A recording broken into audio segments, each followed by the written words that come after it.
Karanasan bilang 47. Ngayong araw na ito ay nagkaroon kami ng ensayo ni Eddie Suarez sa bahay namin.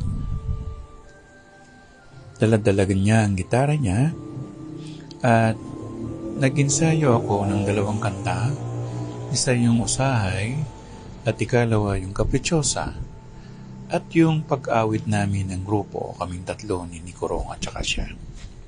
Natapos namin ang pag-iensayo at ang aking hipag na si Conseng at ang aking bilas ni Ate Lucila ay hinatid na nga namin sila sa Cubao.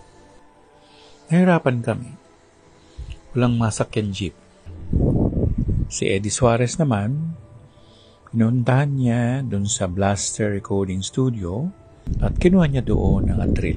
Ang atril ay ito yung ginagamit na nilalagyan ng babasahin o ng tinatawag na parang idiot board. Yun ang atril. Kadalasan ang gumagamit niyan ay mga nagtatalumpati o mga umaawit kagaya namin. Sa chorus naman, pinractice namin ang bulong-bulungan at meron pang isa yung dumungaw ka sana, parang gano'n. Mga awiti nila Sinon Lagman, Ruben Tagalog, Larry Miranda. Ganun pa rin ang gawi, nandun pa rin ang aming technical man, si Julius, at ang ating kasamahan din na si Cecil Santos. Maganda ang rapor namin 4. Walang sapawan. Masaya ang pag-uusap namin sa programa.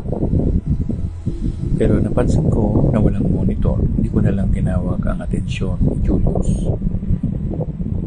Naresolbahan naman namin yon. Magandang ang resulta ng aming programa ngayong araw na ito.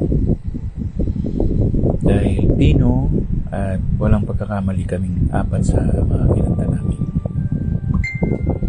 Di lang namin kinanta yung Mang Tomas kasi nga hindi pa masyado naming praktisado ito, baka magkalat kami sa ere.